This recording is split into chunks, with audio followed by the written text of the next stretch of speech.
guys, it's Brittany from Kendallville Public Library talking to you about a fun thing in our collection.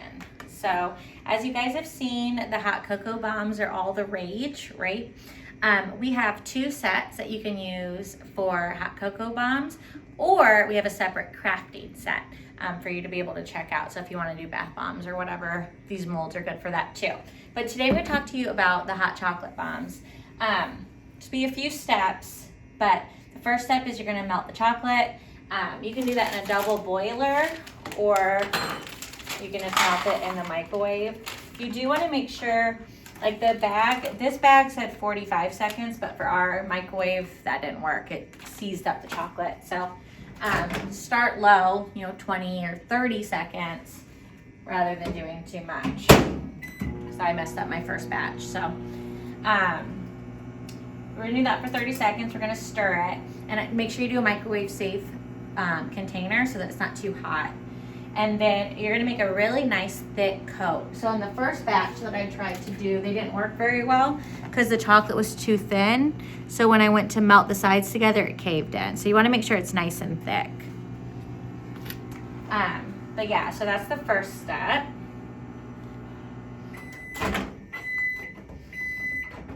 And then you're just giving it a little stir.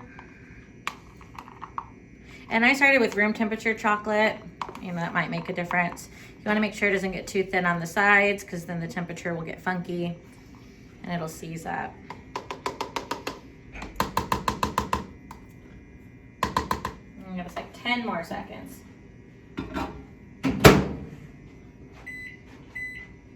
not 10 minutes. We'll just go for 10 seconds.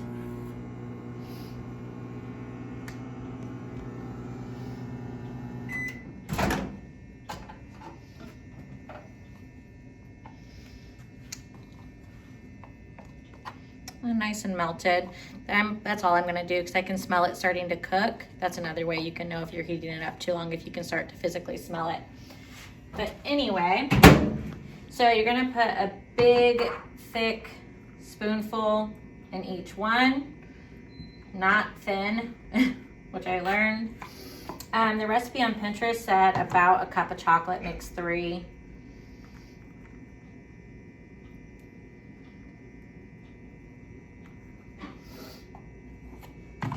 Well, 6, because, each one has 2 sides. But I'm just going to do one big, thick one to see if that works better today.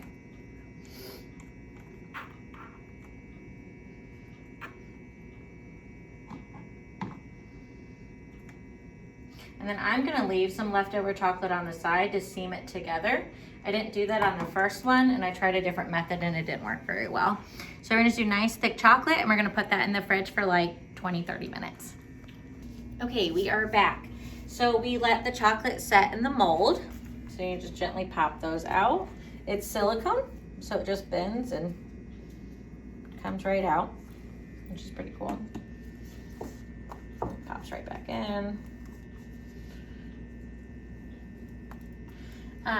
The website that I was using said that you want to handle them as little as possible, or wear gloves, because your body heat can melt and cause fingerprints. I'm going to melt a little the chocolate again, just to make sure that the edges are lined up better. I'll give that about 10 seconds. Well, that microwaves, Brittany, how long did we keep the mold in the refrigerator? Oh, goodness. Maybe like 30 minutes. I think if it was thinner, it probably would set, maybe quicker. But I made this one really thick because the last ones got way too thin and they kind of fell apart. We're also going to turn the heat on a pan. Okay. Get a little melting. Okay, so this part's the tricky part. I don't know if it'll work or not, but we'll see. So you're gonna you can use a packet, or you can use the mix.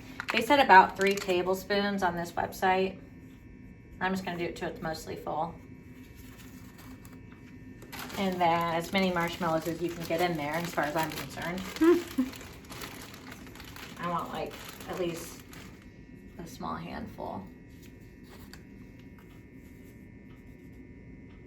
Because this is what's flavoring your hot chocolate, so.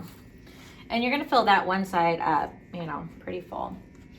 Then the goal is you melt the top and smush it together. I'm gonna use some of this melted chocolate to kind of ring it up a little bit, but we'll see if that works.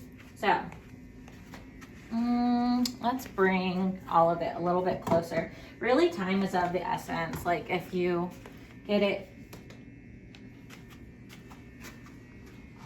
too hot, you know, you poke a hole right in it, which I learned last time I tried to make this.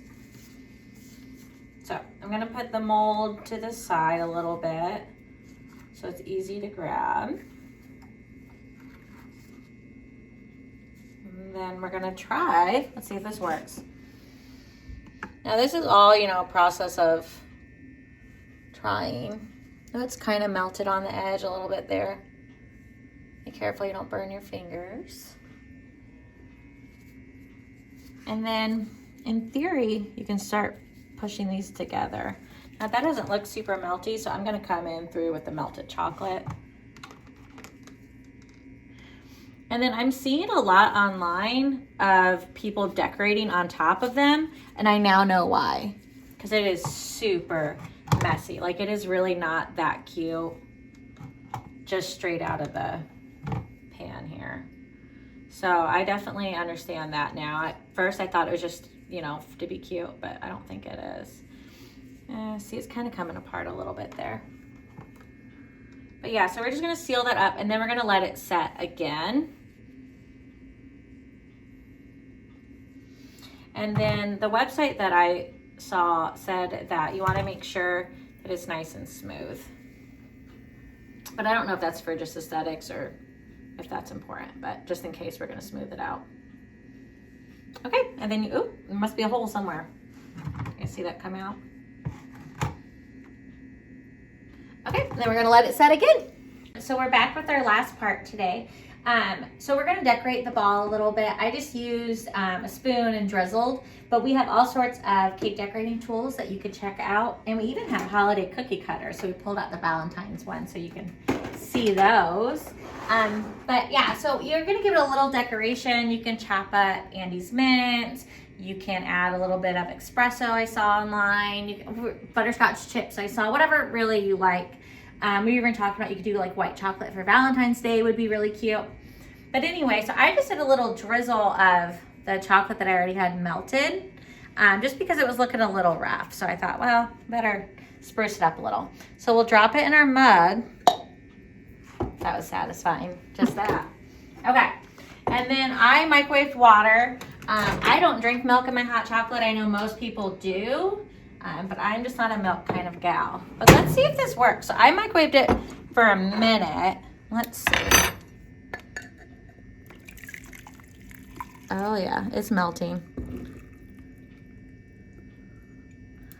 Oh, I might have made it too good. I might have made it too thick. Like a bath bomb up in here. Okay.